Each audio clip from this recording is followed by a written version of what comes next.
Bismillahirrahmanirrahim.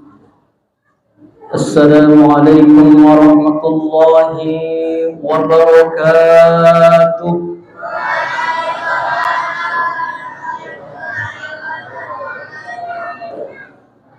Yang menjawab salam, saya doakan mudah-mudahan panjang umur, dan manfaat sepanjang umurnya. Karena orang yang paling buruk adalah orang yang usianya panjang tapi sedikit amalnya. Dan orang yang terbaik adalah orang yang Allah beri usia panjang tapi sepanjang umurnya bermanfaat bagi manusia yang lain. Khairun nas anfa'uhum linnas. Semoga yang menjawab salam saya doakan berkah pekerjaannya selama ini, berkah ilmunya, berkah hartanya, harmonis rumah tangganya, sakinah rumah tangganya. Mudah-mudahan Allah hadirkan yang sudah berumah tangga, zuriat-zuriat, anak-anak keturunan yang solih dan solihah. Dan mudah-mudahan yang menjawab salam saya doakan Allah wafatkan kita semua dalam keadaan bi husnil khatimah. Alhamdulillahilladzi arsala rasulahu bil huda wa dinil haqq liyudhhirahu 'ala ad-din kullih wa kafa billahi shahida. أشهد أن لا إله إلا الله وأشهد أن محمدا عبده ورسوله اللهم صل وسلم وبارك على سيدنا ومولانا محمد وعلى آله وصحبه أجمعين أما بعد. Hadratul Mukarramin yang sama-sama selalu kita takzimi dan kita muliakan, guru-guru kita, para alim ulama, para aulia. Karena berkat guru-guru kita lah, beliau-beliau itulah yang membuat kita saat ini menjadi orang yang bermartabat dan mulia. Karena kalau tanpa guru-guru kita, kita tidak akan bisa mengerti ini dan itu.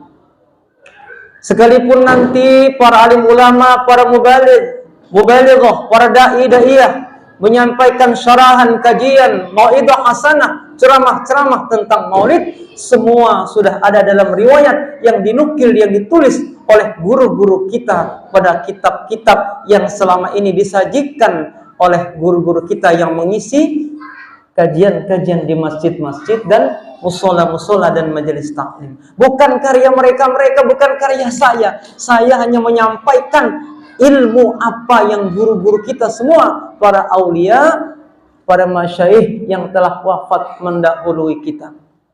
Maka rajin-rajinlah kita mengirimkan surah Al-Fatihah buat semua guru-guru kita, orang tua kita yang telah membesarkan kita selama ini, memberikan kita banyak ilmu.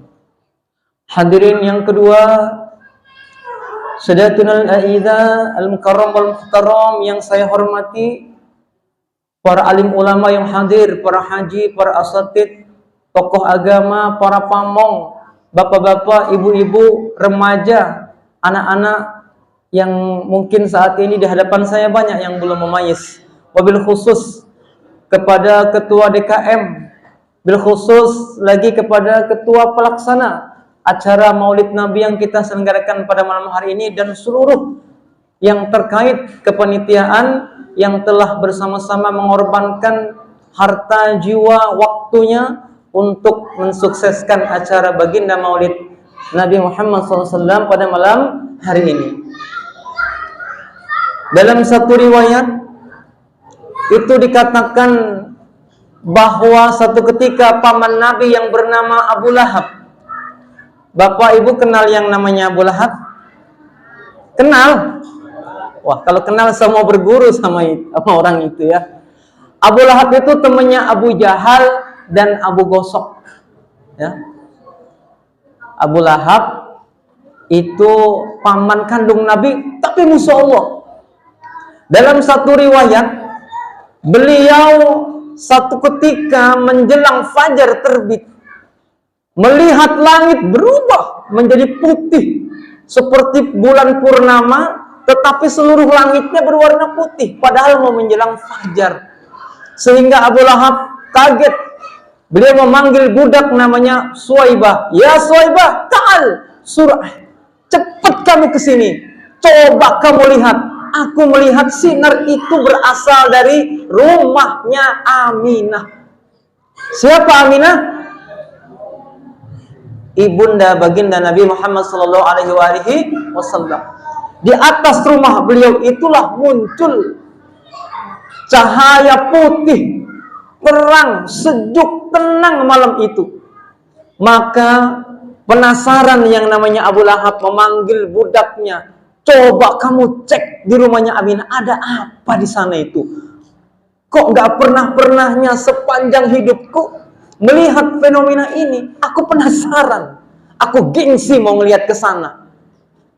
Kemudian bergegas Suwaibah mendatangi rumah Aminah. Ternyata di rumah Aminah sedang digendong-gendong seorang bayi yang bernama Muhammad, Ahmad atau Muhammad.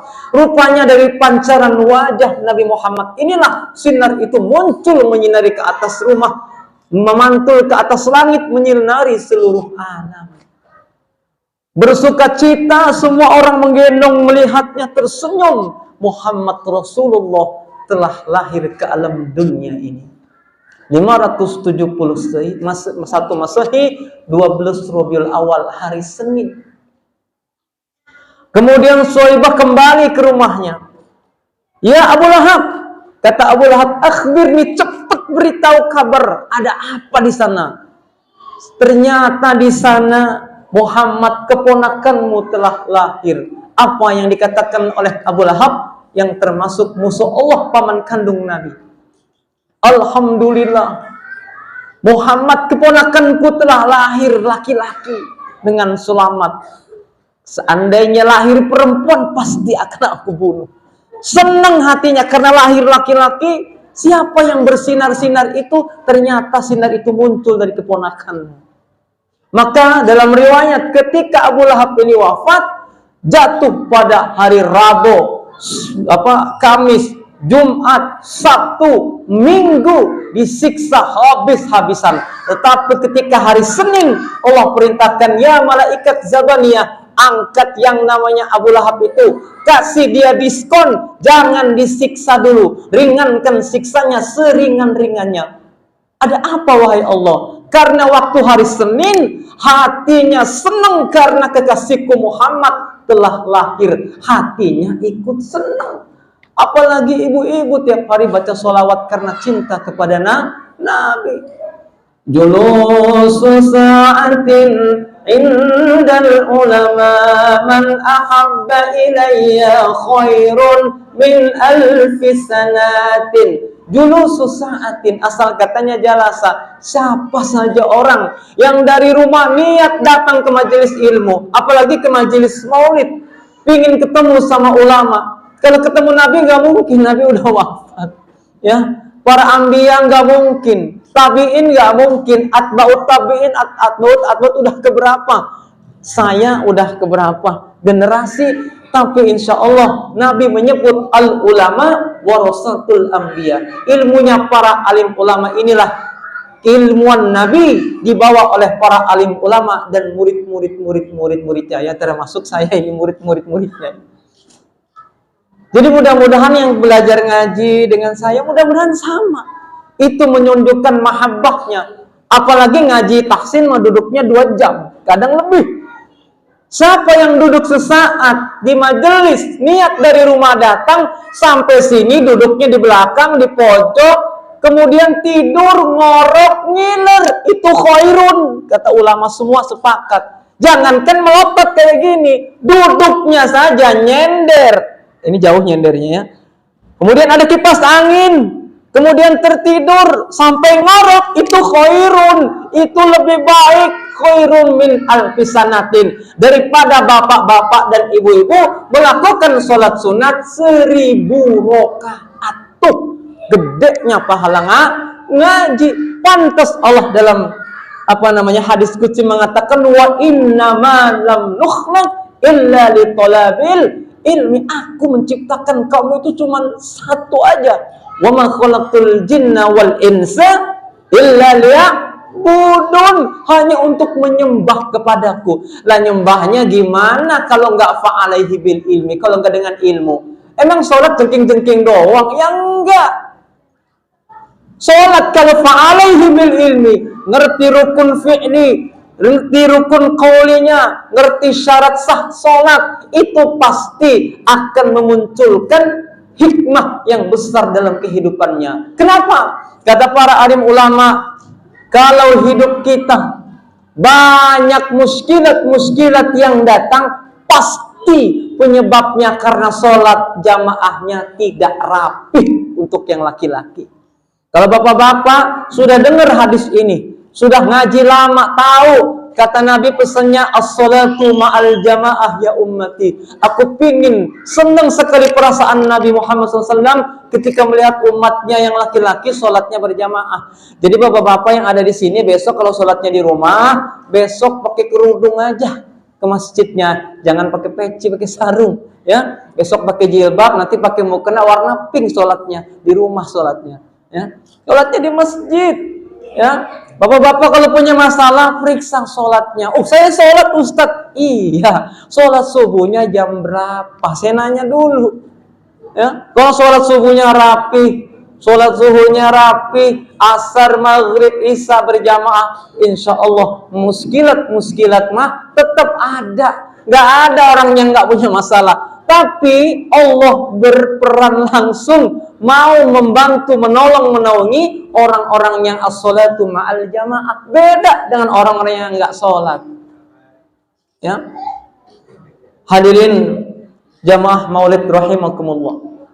Nah, itu riwayatnya Abu Lahab yang setiap hari Senin itu kena diskon karena hatinya senang telah lahir Nabi Muhammad. Apalagi kita tiap tahun merayakan maulid, tiap hari baca sholawat. Mudah-mudahan saya yakin warga Bojonggede mah, khususnya Masjid Rizqon Hasanah di dalamnya ini, semua yang hadir, insya Allah saya mah yakin pasti masuk surga. Cuman masalahnya mampir dulu apa enggak ke neraka, itu masalahnya. Ya, masalakakum fi saqartu. Katanya siapa yang mampir ke neraka sakar? Lam yakum minal musallin. Semua mampir ke neraka kecuali orang-orang yang sholatnya terjaga. As-salatu awwalu yuhasabu hisabai yasir.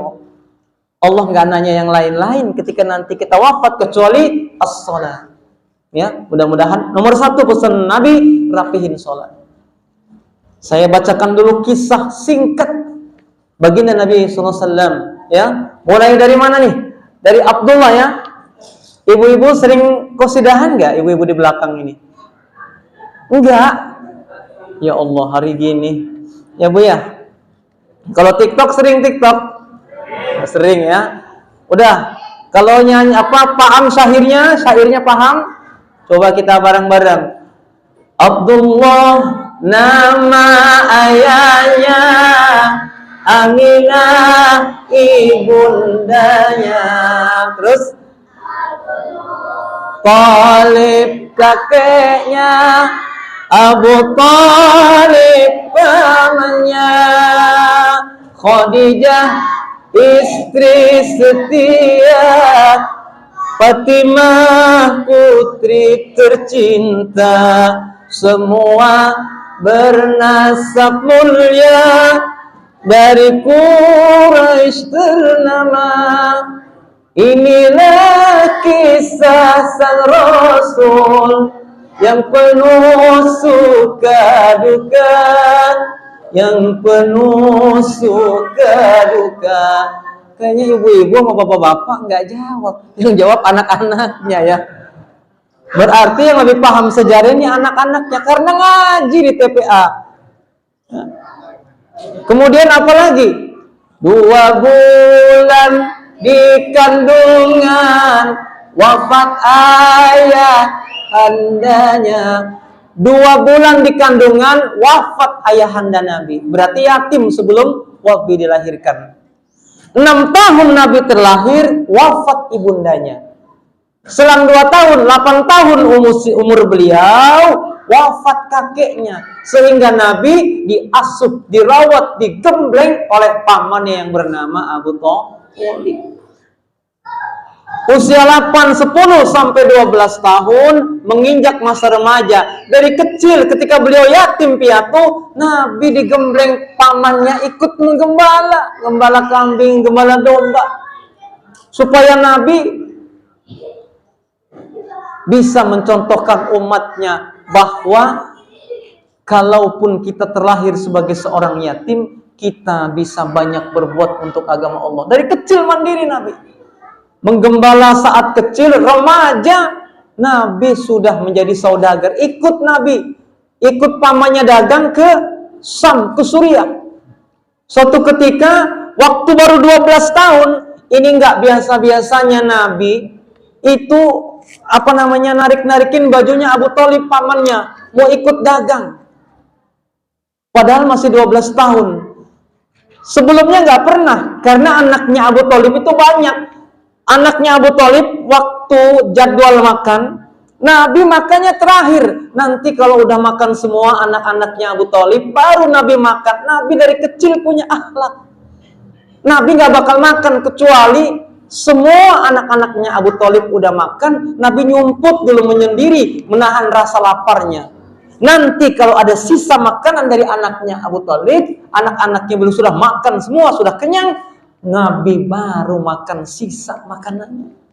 Tapi ketika umur 12 tahun, Nabi nggak biasa-biasanya waktu Abu Thalib mau pergi hijrah, berdagang. Kemudian Nabi pengen ikut. Mengganduli baju gamisnya Abu Thalib. Akhirnya berunding Abu Thalib dengan istrinya. Ada apa Rasulullah seperti itu Nabi? Ya Muhammad seperti itu tidak biasanya Muhammad. Akhirnya diajak dengan berat hati. Saat itu sepertinya ada isyarah yang akan terjadi. Ternyata sebelum sampai ke negeri yang dituju, beliau melewati sebuah gereja yang pendetanya bernama Bahira.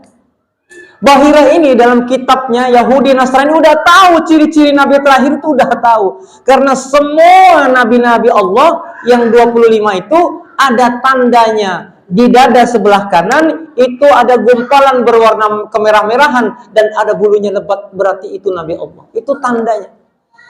Maka ketika semua pasukan Abu Thalib ini kafilahnya lewat dari Jazirah Arab, diperhatikan oleh Bahira pendeta dari jauh. Ada apa ini? Kenapa kok pas kabilah Jazirah Arab rombongan Abu Thalib yang ada Muhammad kecil di dalamnya, semua pohon-pohon korma tertunduk kabilah itu saat lewat. Semua pohon kurma tertunduk dan suasana hening. Dan yang heran, kenapa awan itu melindungi Muhammad kecil di atasnya? Karena orang Yahudi Nasrani udah tahu cirinya, ada dalam kitabnya. Maka membuang rasa penasarannya, menyuruh anak buahnya, suruh mampir anak buahnya Abu Thalib bersama seluruh pasukannya. Akhirnya semua diundang makan, keluarkan makan yang enak, hidangan yang lezat, semuanya makan. Kemudian Bahira ini kepala pendeta melihat semua yang makan termasuk Abu Thalib ini semuanya wajahnya biasa-biasa aja, kayak orang Bojonggede. Biasa-biasa aja, nggak ada tanda-tanda. Terus dia bertanya, adakah di antara kabilah ini yang tidak ikut makan ke dalam istanaku ini? Ada, anak kecil katanya. Boleh saya bertemu dengan dia? Akhirnya bertemu dengan Muhammad, lagi nungguin onta. Kemudian dipanggil, hai anak kecil, aku ingin bertanya kepadamu, siapa sesungguhnya engkau? Karena aku dari tadi perhatikan, kenapa awan itu melindungi di atas kepalamu? Bolehkah aku melihat punggungmu? Karena dia perhatikan Kayaknya ini orangnya. Dalam kitab Syama'il Muhammadiyah, kalau bapak dan ibu kepingin kenal Nabi Muhammad, kenalnya kapan? Kalau maulid, kalau baca Simtuduror, kalau baca Mahalul Qiyam, bukan itu. Tapi dalam kitab Syama'il Muhammadiyah, lihat di tafsirnya. Bapak bisa lihat bagaimana bentuknya alis Nabi, bagaimana matanya hitam pekat, matanya bulat, itu bulu matanya lebat, alisnya seperti busur panah, hidungnya mancung lancip ke depan, bukan ke dalam kayak orang Bojong Gede, bukan, ya, besar tinggi, ya, semampai kakinya, bagaimana rambutnya, bagaimana wanginya, maka disebut dalam kitab itu Muhammad itu manusia sama seperti orang Bojong Gede, orang Green Garden, sama. Cuman disebut kata alim ulama, Muhammad itu basyarun la kal basyar, manusia sama seperti kita, manusia keringetan, dia juga buang air liur, dia punya istri, beliau juga punya anak. Tapi beda kualitas dengan orang Bojong Gede, beda banget, ya. Kalau kita ingin membuktikannya, waktu Nabi hijrah dari Mekah ke Madinah ditemani oleh sahabatnya Abu Bakar. Waktu itu beliau mampir ke Gua Sur yang dikenal dengan Jabal Sur. Di puncak gunung Jabal Sur itu ada gua kecil. Beliau sembunyi dari kejaran kafir Quraisy. Dan beliau juga lelah berhari-hari di perjalanan, tidak tahan karena diancam ingin dibunuh kalau Nabi melanjutkan perjalanan. Akhirnya bersama sahabatnya Abu Bakar beliau nyumput di dalam Gua Sur itu.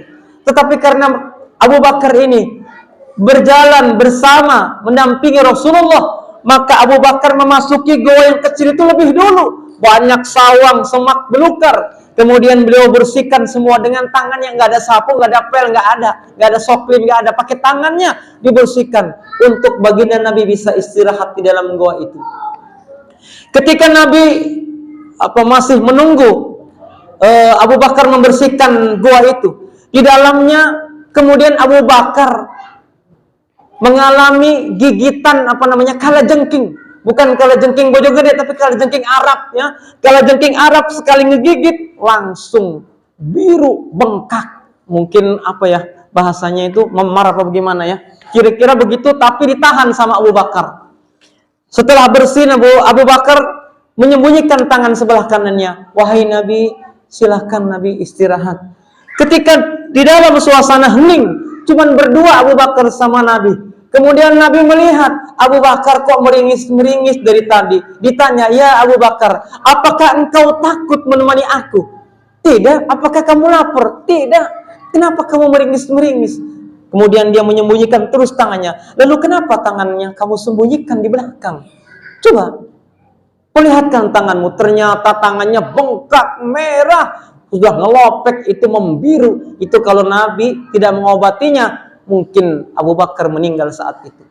Tapi sekali lagi Allah ingin membuktikan Nabi itu basyarun lakal basyar. Air liurnya saja, air ludahnya saja. Ketika Abu Bakar menjulurkan tangannya, sini wahai Abu Bakar. Nabi mengucapkan bismillah, syahadat, salawat. Kemudian diberikan air liur Nabi, disemburkan ke tangannya, langsung ringkes sembuh Abu Bakar dari lukanya. Coba yang ludahin Ustadz Maulana, tambah borokan. Ya enggak? Tuh, Pak, itu ludah Nabi. Kemudian Nabi keringetan enggak? Sama, Nabi juga keringetan kayak kita. Tapi keringet Nabi harumnya seperti minyak kasturi. Belum ada di dunia. Nanti di surga baru tahu minyak kasturi kayak apa baunya. Tapi keringet kita baunya, Pak, coba jajal. Dihirup istri kita, pingsan. Tuh. Ya, itu keringet kita sama keringet Nabi. Makanya Nabi disebut basyarun lakal basyar. Apalagi buktinya basyarun lakal basyar. Nabi mah hebat dimanapun. Di peperangan Nabi hebat. Ngurus dagang Nabi hebat. Ngurus rumah tangga Nabi sakinah. Apapun Nabi sukses. 2 tahun di kandungan ibunya Nabi orang tua meninggal dunia, ayahnya. 6 tahun ibunya meninggal, 8 tahun kakeknya meninggal, diasuh oleh pamannya Abu Thalib. Kemudian beliau terus ikut berdagang sampai usia 15 tahun masa remaja, sampai 25 tahun beliau menikahi atau memperistri Khadijah. Kira-kira umur 30-an lebih, 35-an tahun, beliau sukses mempersatukan bangsa-bangsa Arab. Ditandai dengan peletakan batu pertama, namanya Hajar Aswad mulia. Tuh. Itu tanda bukti kesuksesan Nabi mempersatukan bangsa-bangsa seluruh dunia. Kemudian usianya 40 tahun, Nabi mendapatkan isyarah menjadi Rasul.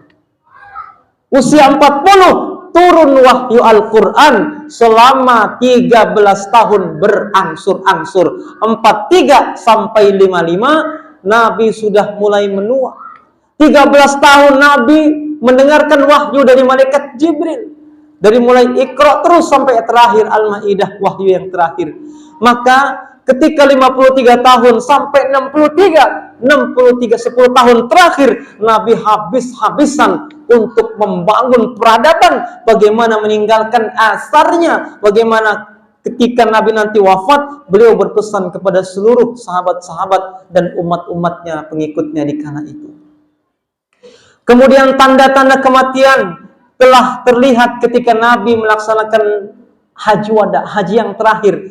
Nabi memberikan nasihat wada, nasihat yang terakhir kepada umatnya. Saat itu Nabi langsung berkata, mungkin wahai sahabatku, setelah ini kalian tidak akan menjumpai aku lagi. Aku berpesan kepada kalian, yang pertama, jangan sekali-kali wahai umatku, apalagi umat yang hidup di akhir zaman, kalian kembali kepada kekufuran. Apa maksudnya? Kembali mendatangi dukun paranormal orang pintar. Tidak kembali kepada kesyirikan agar tidak menjadi kufur, tidak menjadi musyrik, tidak menjadi kufur. Maka muncul sebuah hadis yang sangat terkenal.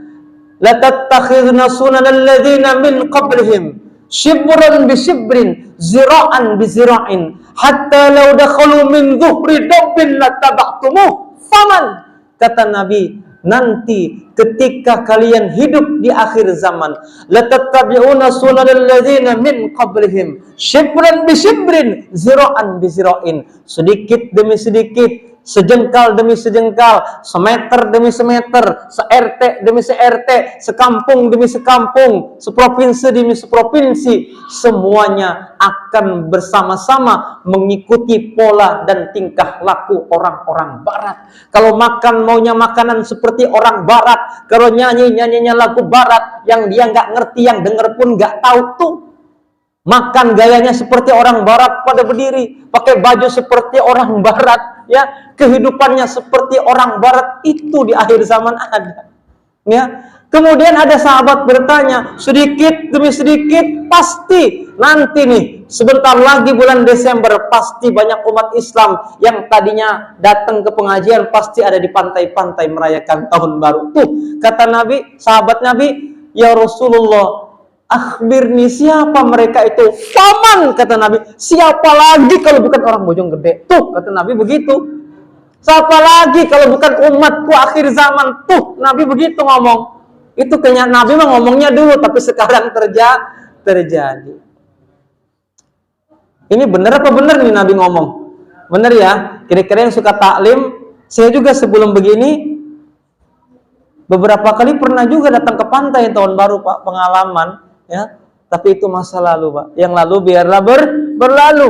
Walaupun ceritanya tadabur alam bersama santri, saya udah nggak mau lagi. Santri saya nggak boleh pulang, nanti pulangnya setelah 31 Desember.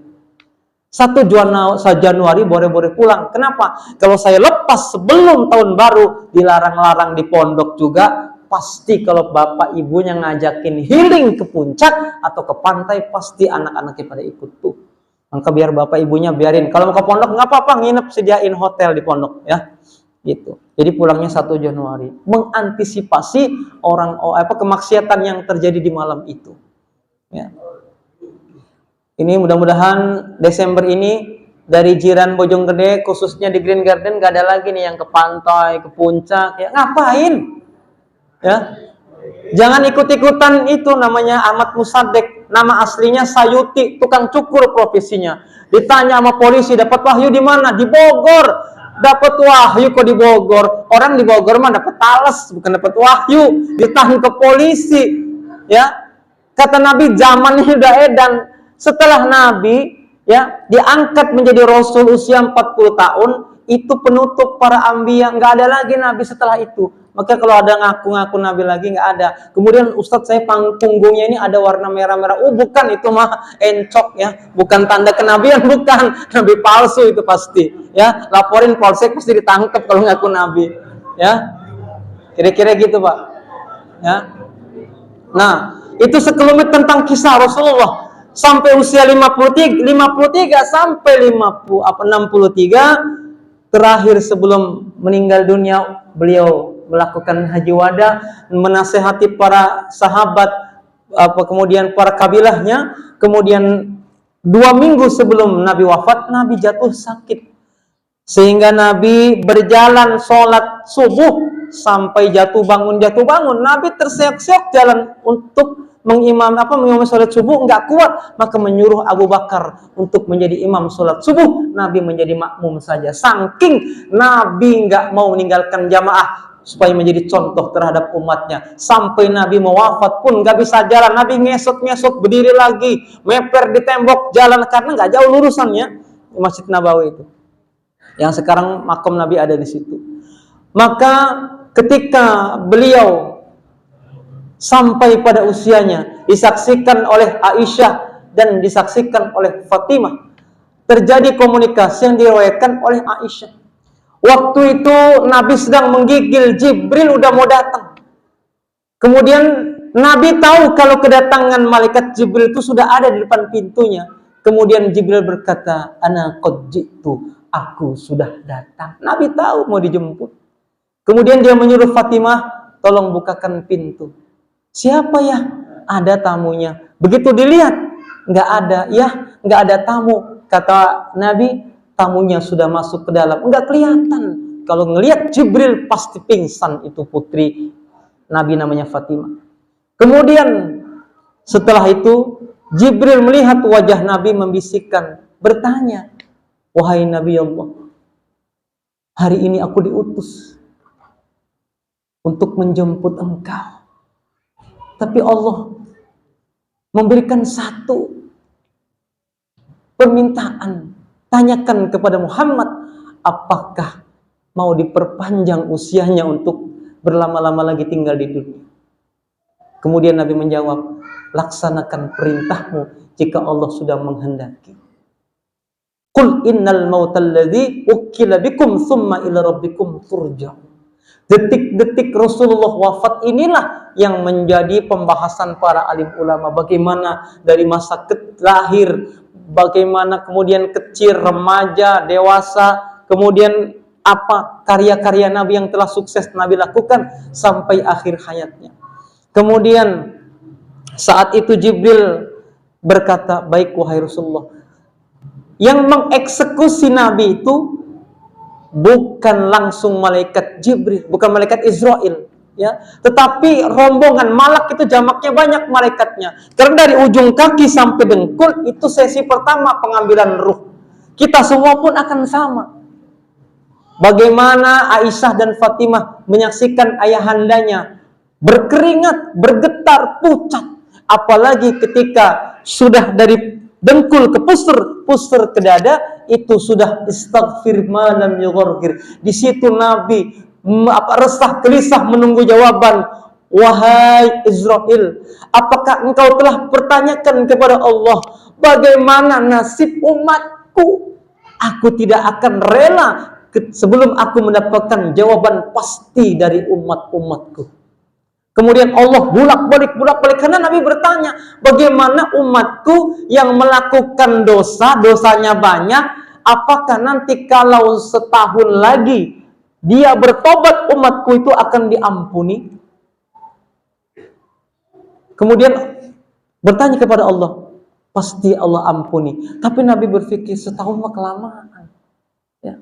Kemudian bagaimana kalau sebulan, bagaimana kalau seminggu lagi? Kata Allah, sampaikan kepada kekasihku, wahai Israel, kalau seandainya umatnya Rasulullah meninggal dunia, tapi belum sempat bertobat, tahun belum tobat mau meninggal, sebulan lagi belum tobat, seminggu lagi belum tobat, sampai nyawanya digoro-goro, dia baru bertobat kepada Allah, mau dicabut nyawanya, kemudian menatap ke atas, diperlihatkan neraka, dia menangis, menyesal, tidak bisa ngomong apa-apa, ditalkin, gak ngucap apa-apa. Aku terima tobatnya. Begitu baru Nabi tenang. Dan apakah umatku dijamin semua akan masuk ke dalam surga? Maka Nabi mendengar jawaban pasti dari Allah melalui malaikat Israel.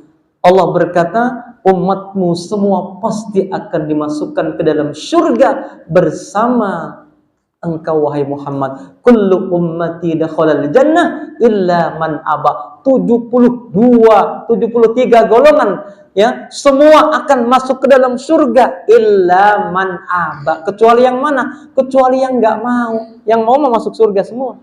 Tapi persoalannya, apakah kita mampir dulu ke neraka apa enggak, itu persoalan. Mudah-mudahan melalui ngaji, melalui pahala sholat, ya, bukan karena sholat, karena ngaji, karena sedekah kita masuk surga, bukan, karena rahmat Allah saja kita bisa masuk ke dalam surganya Allah. Kalau begitu mah enak dong. Apa kiai-kiai, para alim ulama yang ilmunya banyak, amalnya banyak, udah enak masuk surga lah. Kita ini seperti saya. Makanya saya juga rajin ngaji karena nggak tahu rahmat Allah itu turun di malam apa ketika saya ngajar ngaji. Mudah-mudahan di malam Senin waktu ngaji di sini nih, itu rahmat Allah turun dan diberikan balasan waktu itu malam itu. Mungkin malam itu saya betul-betul ikhlas ngajar, tulus lillahi ta'ala, mengharap ridha Allah. Di situ saya berharap. Makanya saya terus saja ngaji, siang, pagi, malam, sore, subuh, ngajar ngaji aja. Saya nggak pernah tahu rahmat Allah itu turunnya kapan. Ya, bapak-bapak pun sama. Maka mulai hari ini saya khutbah kemarin tuh saya sampaikan, Pak, kalau bapak zikirnya zahar pengen dilihat orang, itu syirik. Kalau zikirnya nggak pengen dilihat orang, namanya ria. Bapak sedekah, ibu sedekah, sedekahnya besar, kemudian pengen dilihat orang, pengen diposting, masuknya syirik. Tapi kalau sedekahnya nyumput-nyumput, nggak enak, bilang aja hamba Allah, itu ria. Sedekah pengen dilihat orang, syirik. Sedekah nggak pengen dilihat orang, ria. Jadi mana yang benar? Coba.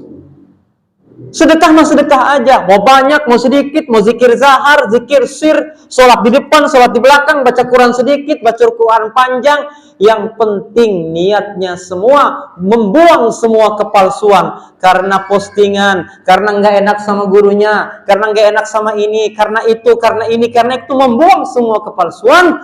Maka niatkan semua kita, yang kita lakukan, kerja kita, ngurus suami, ngurus anak, ngurus rumah tangga, apapun yang kita lakukan, sholat, ngaji, puasa, zikir, datang kemari pun bukan karena undangan panitia. Niatnya mulai hari ini semua saya lakukan lillahi ta'ala. Tuh mulai sekarang belajar gitu supaya lepas bebannya karena Allah. Kalau saya berat ngadepin suami, anak, istri model begini, pekerjaan model ini, model itu, karena Allah saya bertahan, karena Allah saya begini, insya Allah semua akan ringan.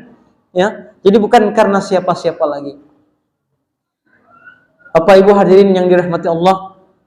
Wah, ini nggak kerasa. Tadi tuh saya lihat di jadwal jam 8.25 sampai 9.25. Berarti 7 menit lagi selesai. Ya, untung kisah sekelumit udah kelar nih. Dari lahir sampai wafat. Tapi belum wafat Nabi, baru goro-goro doang tadi. Ya. Kemudian setelah mendapat jawaban, apa yang terlihat? Nabi senyum sambil meringis kesakitan. Terakhir aku bertanya, wahai Israel, apakah kalau dicabut nyawanya seperti ini rasa sakitnya? Kata Israel, aku mencabut nyawamu enggak ngelihat.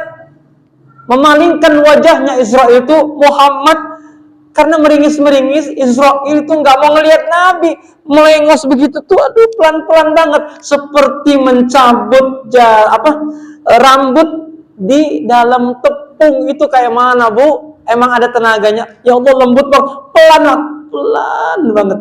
Tapi Nabi meringis kesakitan. Nabi maksum, gak punya dosa. Kalau Ustadz Maulana, kojotan pasti itu. Ya Allah, bagaimana Nabi Pak begitu Pak? Sakit.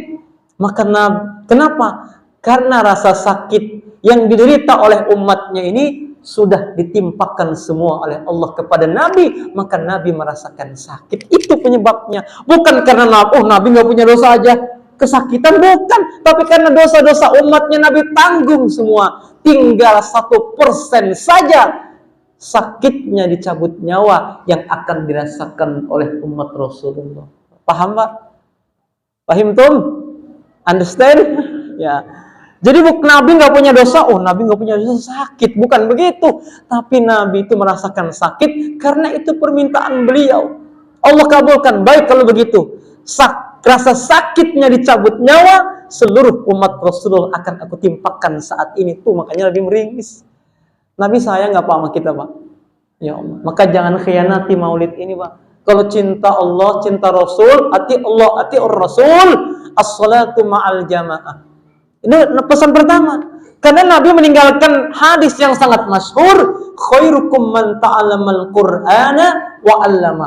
Umat generasiku yang terbaik adalah orang-orang yang man ta'allamal Qur'ana wa 'allama. Orang yang hari-harinya disibukkan waktu luangnya dengan terus-menerus belajar Al-Qur'an. Ngaji dan ngaji, terus ngaji. Kalau terus-terus mah kapan? Enggak ada kapannya, sampai mati berarti kalau terus-terus.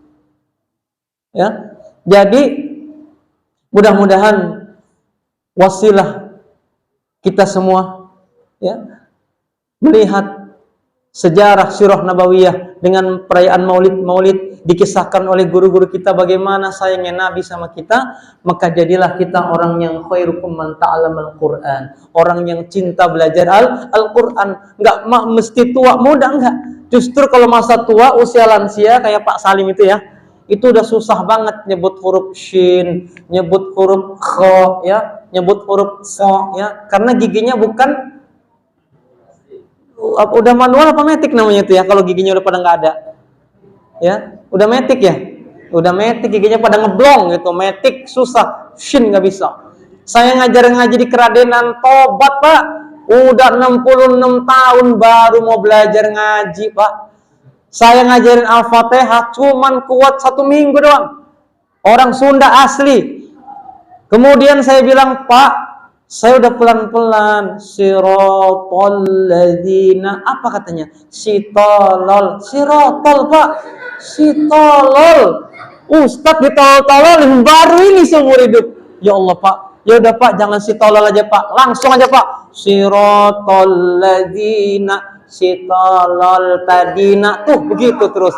Obat saya Pak, ya ternyata ngajarin Quran nggak segampang itu Pak. Ngajarin pasal 5 aja, hati udah rasanya dak-dik-duk Pak.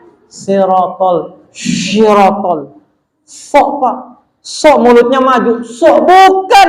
Ini bukan huruf syafatain. Huruf syafatain ada 4. Hurufnya ba, baru gerakin bibirnya ba, ma, wa, fa. Kalau so nggak ada gerak bibir. So, do loh. Kenapa bibirnya gerak?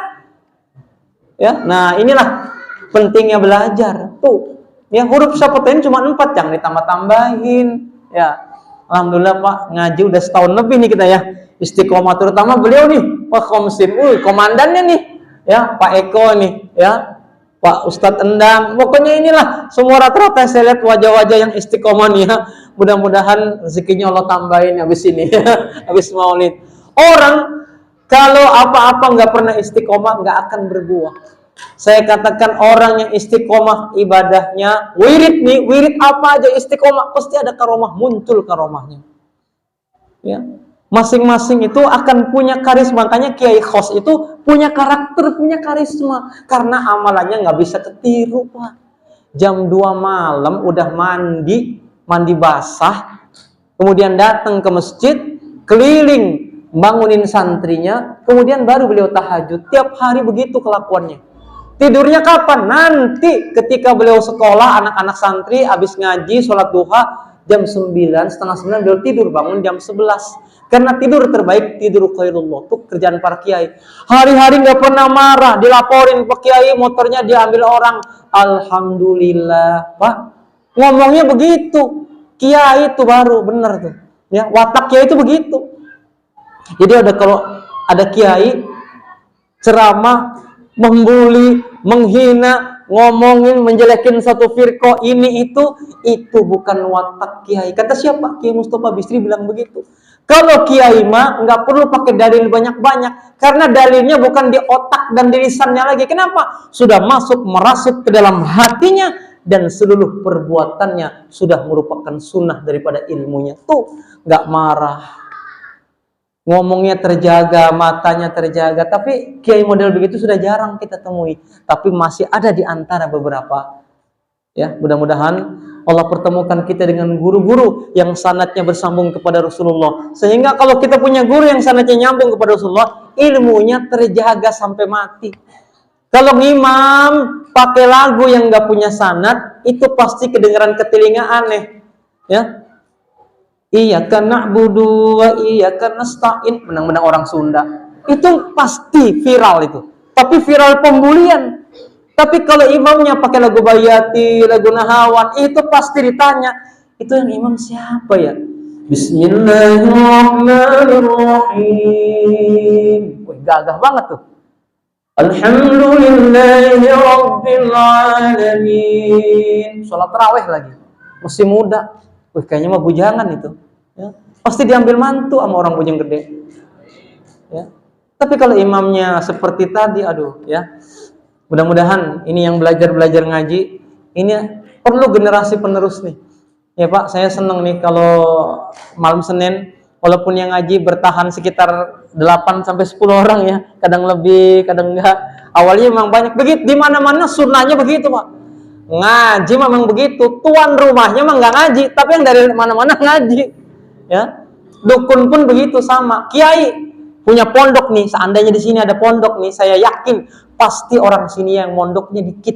Yang mondok tuh orang Jakarta, orang Depok, orang Bekasi, orang Bandung. Itu sunnahnya begitu. Ya, kita mau yang jauh-jauh, dukun yang jauh-jauh kita tahu. Padahal di sini di tangga kita ada ustadz yang hebat, ada kiai yang hebat, kita nggak tahu. Jadi kira-kira itu sejarah Nabi, kisah Rasulullah sampai Rasul wafat. Nabi mesen ummati as-salatu ma'al jamaah. Nabi paling senang kalau melihat umatnya rajin sholat berjamaah. Kemudian melakukan amalan-amalan Nabi. Amalan Nabi pertama sholat jamaah, baca Qur'annya nggak pernah tinggal tiap hari, walaupun cuma bisa 1 ayat, tapi nggak pernah tinggal. Kemudian apa? Puasa sunnah. Kemudian Nabi terus-menerus berbuat baik sampai hari kematiannya. Maka yang muncul Nabi itu diutammima makarimal akhlak. Nabi diutus untuk memperbaiki seluruh akhlak-akhlak para sahabat-sahabatnya, para kaumnya, dan khususnya umatnya yang hidup di akhir zaman. Karena sekarang ini di pesantren saya itu banyak anak-anak 100 yang sudah hafal Al-Quran. Tapi Masya Allah sama orang tuanya, Pak, banyak yang kurang ajar. Ini kan aneh. Setiap hari bolak-balik pegang Quran, hafal 30 juz, tapi sama orang tuanya kurang ajar. Menandakan itu ilmunya belum ada, baru lisannya aja hafal. Karena itu level 1. Aiman jahada nafsahu bihifdzil Quran. Orang yang menjadi generasi terbaik adalah orang yang habis-habisan belajar Quran, memperbaiki bacaan Quran, dan mencoba-coba untuk menghafalkannya. Tuh Pak. Waduh Ustadz, ketinggalan. Saya mau ngapal Quran usia udah 50 tahun. Enggak apa-apa, maafi muskilah. Kalau Bapak punya niat ngapal Quran udah umur 50, butuh waktu 17 tahun. Kalau 1 hari mampu ngapal 1 ayat. Lama juga 17 tahun. Kalau baru 1 tahun, game point, umurnya habis. Kemudian dari sejak dengar hadis ini, kemudian dia mencoba menghafalkannya setiap hari 1 ayat. Kemudian dijaga hafalannya dalam sholat sunnah. Kemudian sampai meninggal dunia, terjaga hafalan yang 1 juz itu. Kemudian Allah berkata, dialah sesungguhnya min ahlullah. Dialah sesungguhnya keluargaku. Keluarganya Allah. Haramallahu jasadahu ala niran. Aku haramkan jasadnya disentuh cacing tanah dan api neraka. Tuh Pak. Jadi mulai sekarang nyoba aja ngafalin Yasin. Udah cukup. Besok wal Qur'anil Hakim. Gimana caranya supaya nggak lupa? Sholat qobliyah dan ba'diyah Bapak pakai yang tadi dihafal, begitu terus menerus. Sampai kapan? Sampai mati. Begitu terus. Nggak perlu hafal 30 juz. Ya, jadi setelah mendengar ini, orang yang habis-habis setelah hafal ngapain? Wa tafsiri ayatihi wa tafsiri bibayanihi. Itu yang menyenangkan Nabi.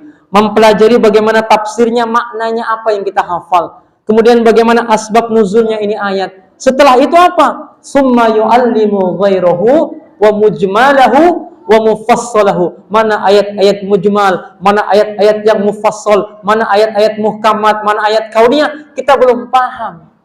Ya, maka setelah kita hafal, kemudian sebelum hafal rapih bacaannya, jadi imam pun syaratnya yang pertama harus fasohan.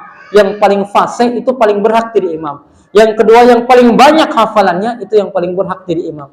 Jadi kalau ada qori dan hafidh itu udah nggak ada lawan lagi jadi imam. Yang ketiga yang paling alim yang bisa jadi imam. Yang kedua yang paling tua usianya. Sama tuanya yang lebih dulu tinggal di sini. Kalau sama tinggal di sininya, yang lebih dulu datang ke masjid. Sama datangnya siapa yang punya sunnah duluan. Kalau yang ini nggak punya sunnah, jangan jadi imam. Yang punya sunnah duluan jadi imam. Itu begitu. Imam gak selonong-selonong aja. Awalnya imam-imam ini bukan karena pengen jadi imam, tapi dari imam-imam dorong-dorongan tuh awalnya. Qomat imamnya belum ada, akhirnya nengok kanan kiri. Pak, gitu. Tuh, awalnya begitu tuh. Tuh imam dorongan tuh awalnya begitu. Tapi kebiasaan didorong-dorong, sekarang nggak didorong lagi, maju aja langsung. Padahal baca siratal ladzina pakai shin gede, bukannya siratal malah syirotol. Bayangin, harusnya sirotol kan sirot maknanya jalan yang lurus. Tapi kalau syirat maknanya ya Allah tunjuki kami jalan kepiting. Tuh Pak, mau kayak gitu? Ya, siratal ladzina ya Allah tunjuki kami jalan kepiting. Tapi kalau imamnya benar, siratal ladzina an'amta alaihim, ya Allah tunjuki kami semua jalan yang lurus, jalan yang engkau ridho. Yang mana sih yang lurus itu yang mana? Siratal ladzina an'amta alaihim tuh jalan yang itu, bukan yang ghairil maghdubi alaihim, jalan yang nyampe juga jadi PNS tapi dengan cara nyogok. Saya mah pengen jadi PNS tapi nggak nyogok. Saya pengen anak saya masuk negeri tapi bukan cara nyogok. Nyogok nyampe juga tapi ghairil maghdubi, jalan itu nggak Allah ridhoi. Pengennya ya udah kalau nggak masuk negeri nggak apa-apa, nggak usah maksakan diri. Kalau maksakan diri masuk negeri gara-gara nyogok nggak ada barokahnya. Ya, saya kasih tahu mendingan nggak usah. Jangan ngikutin ego dan nafsu bapak ibunya harus masuk ke negeri, nggak begitu. Kita masuk tahu kadang-kadang emang sutradara, bukan Allah tuh sutradara tuh. Alaihissallahu bi ahsanil hakimin. Udah nurut aja sama rencananya Allah. Udah belajar redho, belajar ikhlas. Apapun yang terjadi saat ini itu sudah rencana yang Allah berikan yang terbaik buat kehidupan kita. Istri kita modelnya begini, suami kita begini, anak kita begini. Sudah, kalau sudah terjadi, semua sudah atas izin Allah. Kalau seandainya bapak, ibu semua yang hadir ini sabar atas ketentuan Allah, maka jangan-jangan bapak dan ibu, bapak-bapak ya khususnya, itu merupakan wali-wali Allah yang tersembunyi, yang tidak diketahui oleh ibu-ibu atau istri-istrinya. Tuh, cirinya wali kalau ada di rumah, kalau saya nih ya, lagi ceramah mah gagah, berani bentak-bentak. Tapi di rumah dibentak istri, diem saya juga. Ya. Dalilnya hilang, hafalan hilang. Dari mana jam segini baru pulang? Langsung diem Pak saya juga. Sama Abu Bakar juga.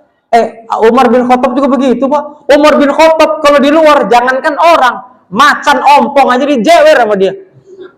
Oh macan ompong, nih di luar nih macan ompong nih. Ya. Waktu macan lewat guling-gulingan di jalan untuk melewati pasar, itu sahabat-sahabat orang mau ke pasar pada takut. Ada macan gede-gede, ada yang ompong, ya, ada yang tua, ada yang bulunya lebat. Kata Umar, pada ngapain? Kenapa pada ngumpet di sini? Itu ada macan ompong guling-gulingan di jalanan. Umar maju, pada ngapain di sini dijewer? Udah pada pulang, kembali ke hutan, kembali semua Pak ke hutan.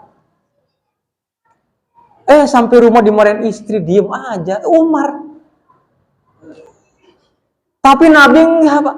Nabi gagah ngadepin istri, ngadepin rumah tangga, ngadepin perang, dagangnya hebat, semua hebat Pak.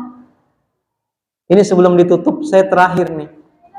Ada dauh dalam kitab Ihya Ulumuddin, la raw'atun minka bisababil iyal min jami'i ma nahnu fihi. Apapun yang dilakukan oleh bapak-bapak, ibu-ibu, ngurus anak, pengorbanan kita, jual sawah, jual ini, jual itu, untuk minterin anak kita. Kalau bapak ibu sabar ngadepin istri, ngadepin anak yang bagaimanapun rupanya, tapi kalau bapak-bapak ini sabar, dimarahin istri, dibentak istri, ya, kemudian bapak sabar, diam, ikhlas, jangan-jangan bapak adalah wali Allah yang tersembunyi. Ada tuh selevel dengan saya waktu mondok, mau bunuh diri pak. Waktu itu saya bilang, kenapa mau bunuh diri? Saya udah gak tahan ngadepin istri saya seperti mirip mak lampir. Buset dah. Jadi mau bunuh diri dia. Untung ketemu sama orang Bojonggede yang ahli ngaji. Ada dalil nih begini. Kata orang Bojonggede, dulu ada seorang pemuda namanya Su'ila Ibnul Mubarak. Dia memilih jalan tidak menikah sampai menjadi wali Allah. Dari kecil dia berkholwat, berzikir, tidak punya kesibukan dan tanggung jawab apa-apa karena nggak punya istri, nggak punya anak, nggak ada beban apa-apa. Ibadah sampai jadi wali. Kemudian ketemu dengan wali itu, orang yang stres tadi itu gara-gara istrinya mak lampir. Kemudian ditanya, kenapa kamu mau lompat ke Kali Ciliwung itu? Mau bunuh diri kenapa? Karena di rumah istriku seperti mak lampir, aku udah nggak kuat, mau kawin lagi aja. Orang Pak Anto aja belum dapat ya mau kawin lagi. Ya.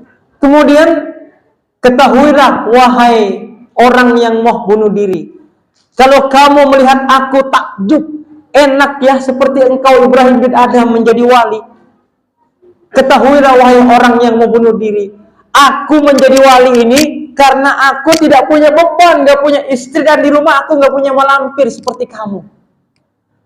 Tapi kata Allah, apa yang aku lakukan ibadahku sampai aku menjadi wali, itu di mata Allah lebih besar pahalanya kamu yang menghadapi istri seperti mak lampir, tapi kamu sabar dan ikhlas. Bukan kata saya, bukan. Jadi bapak-bapak kalau sabar ngadepin istrinya yang cerewet, mudah-mudahan saya berdoa jangan-jangan bapak wali, minimal wali murid, ya, kira-kira gitu ya. Paham nggak pak? Tapi ya kelewatan amat kalau sampai bentak suami. Bu, tugas di rumah itu saya kasih tahu dalam kitab nih ya. Ini dalam kitab, ini serius nih.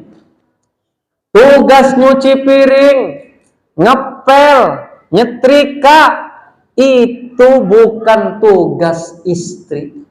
Pak, paham nggak pak? Dengerin nih, ibu denger.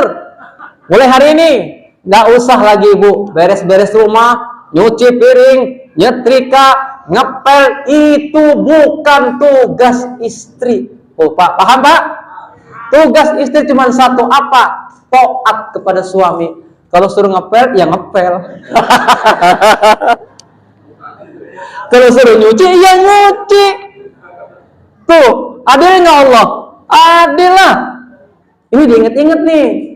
Bener juga ya Ustadz. Ya memang bener. Mungkin dapat ngarang ada dalam kitab Syarah Uqudul-Lujan, kitab tentang rumah tangga.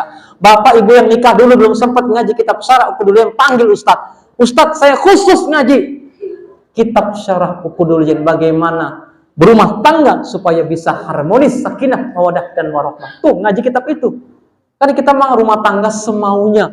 Rumah tangga mah gak ada yang ahli, termasuk kiai-kiai aja banyak yang cerai. Kenapa? Menunjukkan bahwa kiai juga gak mampu ngadepin mak lampir. Tuh, perempuan mah jangan dihadepin pak, diemin aja, ntar juga meninggal sendiri dia. Ya.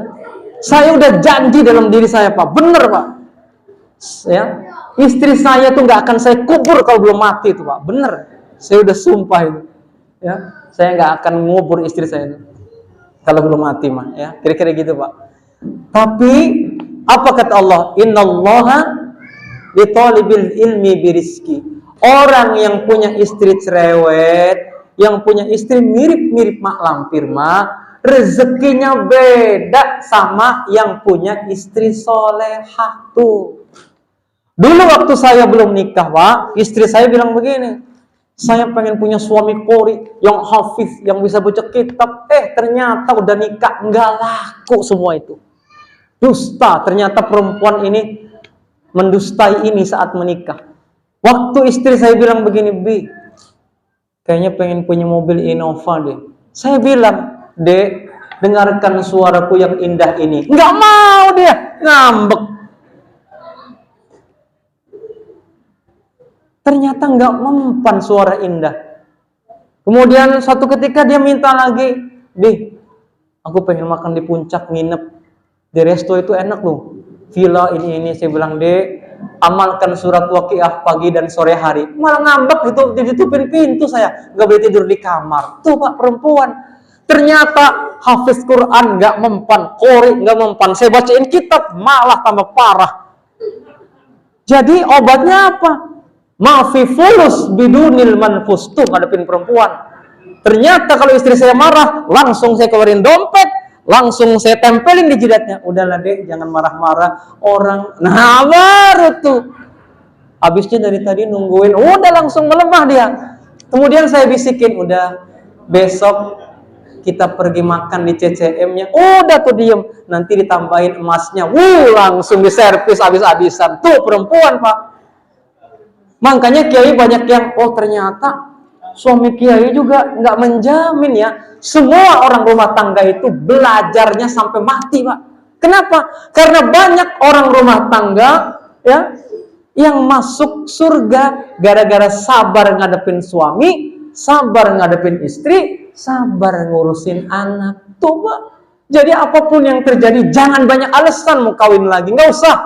Ya, pokoknya ini sudah takdir terbaik dari Allah. Perbaiki diri, perbaiki hubungan kita dengan istri dengan mendekat kepada Allah. Pak, begitu. Kalau bapak hubungan rumah tangga pengen harmonis, yang suami sholat jamaah di masjid, yang istri bangunin. Pulang sholat, kopi sudah tersedia, ada pisang goreng tuh. Tapi kalau istrinya pulang sholat masih tidur, siram aja udah. Ya, itu pengen harmonis gimana? Ya, jadi saling rumah tangga itu dibangun Pak. Nggak ada yang rumah tangga langsung solehah, itu nggak ada. Nabi Nuh pun begitu.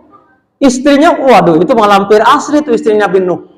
Makanya anaknya namanya Kan'an. Waktu tenggelam itu ditulis di dalam Quran, ya bunayya rakam ma'ana, wahai anakku sini cepat. Wala takum ma'al kafirin. Jangan ikut mereka orang-orang yang kafir. Sini cepat naik perahu.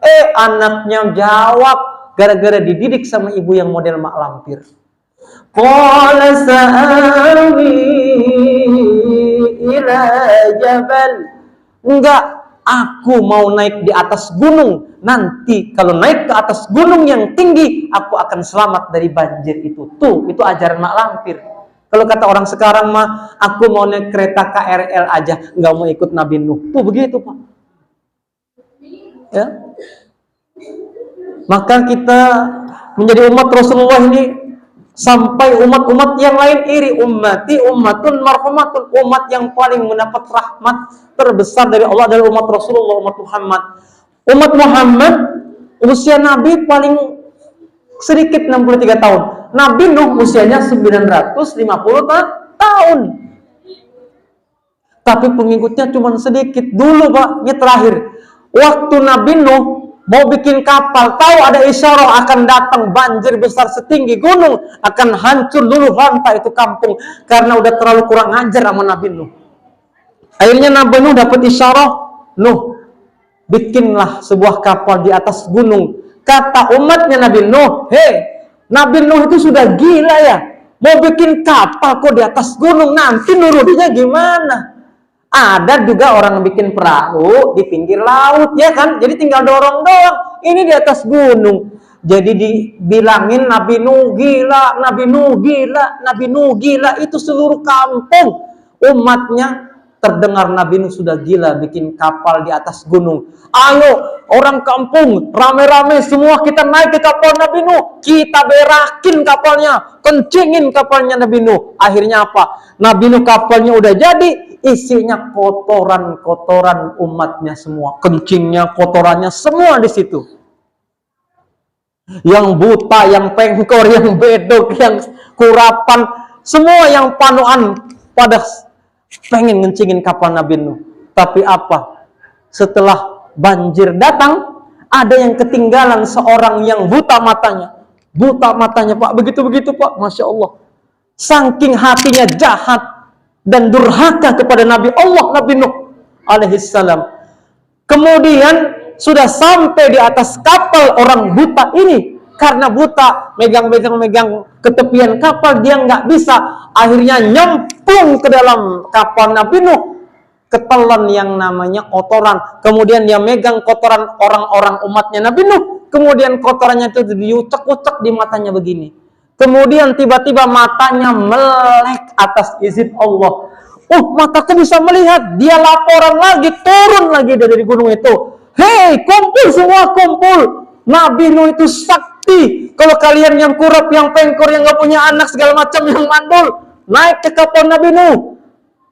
Kalau kalian pingin sembuh, akhirnya Pak, semua orang yang penyakitan umatnya Nabi Nuh naik kapal, semuanya kotoran yang tadi dia berakin, dilepot-lepotin lagi semuanya, sampai dijilat-jilatin, sampai bersih lagi kapalnya Nabi Nuh. Turun hujan, tuh Pak. Ya Allah, itu kisah sejarah dalam riwayat. Ngeri nggak Pak? Bagaimana durhakanya umat Nabi Nuh? Insya Allah. Ya. Aduh, saya nggak selesai Pak nanti Pak. Aduh, kasih saya ngomong nggak bisa berhenti nih Pak. Mohon maaf ya. Aduh, ini udah terakhir. Jadi saya udah sampaikan bahwa sekali lagi peringatan Maulid ini, kalau kita sengaja merayakan ya hari kelahiran Nabi ini dengan cara bikin makanan, sumbangan, beli ini beli itu, demi membahagiakan Nabi Muhammad SAW, diisi dengan baca Quran, diisi dengan membacaan Simtudoror Maulid ya, Mahalul Qiyam, diisi dengan mauidhah hasanah. Bapak Ibu sudah dengar bagaimana sejarah Nabi, kisah Nabi Nuh sedikit ya. Hikmah-hikmah yang saya sampaikan yang benar semata-mata dari Allah saja datangnya, yang salah semata-mata dari diri saya pribadi. Hadanallahu wa iyyakum ajma'in. Mudah-mudahan ada manfaatnya. Ihdinas siratal mustaqim. Wassalamualaikum warahmatullahi wabarakatuh. Doa. Oh ya, baik. Jadi sebelum kita meninggalkan majelis ini, kita berdoa dulu. Mudah-mudahan doa muhul ibadah. Doa adalah puncaknya daripada ibadah yang kita niatkan malam ini melaksanakan Maulid untuk menggembirakan, menyenangkan hati Nabi Muhammad SAW, yang kita berharap mudah-mudahan beliau memberikan syafaatnya di yaumil qiyamah nanti untuk kita umatnya. Amin ya rabbal alamin. Ala hadhihi niyyah wa ala kunniyatin salih wa ala hadratin nabi al-fatihah. A'udzu billahi minasy syaithanir rajim. Bismillahirrahmanirrahim. Alhamdulillahi rabbil alamin arrahmanir rahim maliki yaumiddin. إياك نعبد وإياك نستعين اهدنا الصراط المستقيم صراط الذين أنعمت عليهم غير المغضوب عليهم ولا الضالين آمين. يا ذا الجلال والإكرام أعوذ بالله من الشيطان الرجيم بسم الله الرحمن الرحيم. اللهم صل على سيدنا محمد في الأولين اللهم صل على سيدنا محمد في الآخرين وبارك وسلم ورضي الله تبارك وتعالى عن كل صحابته والقرابة رسول الله أجمعين. اللهم إنك أنت الأحد لله الصمد لم يلد ولم يولد ولم يكن له كفوا أحد. اللهم إنا نسألك رضاك والجنة ونعوذ بك من سخطك والنار. اللهم إنا نسألك رضاك والجنة ونعوذ بك من سخطك والنار. يا عزيز يا غفار يا كريم يا ستر يا رحيم يا بر برحمتك يا أرحم الراحمين. اللهم إنا نسألك الهدى والتقى والعفاف والغنى والعافين عن الناس برحمتك يا أرحم الراحمين. أصل مقاصدنا يا الله وبارك لنا بالخير. اللهم افتح لنا أبواب البركة أبواب النعمة أبواب الصحة أبواب الرزق أبواب العلم أبواب القوة أبواب السلامة أبواب الجنة في الدنيا والدنيا والآخرة وفتنتهما إنك على كل شيء قدير. ربنا اغفر لنا ذنوبنا ولوالدينا وارحمهم كما ربونا صغارا ولجميع المؤمنين والمؤمنات والمسلمين والمسلمات برحمتك يا أرحم الراحمين. ربنا آتنا في الدنيا حسنة وفي الآخرة حسنة وقنا عذاب النار والحمد لله رب العالمين.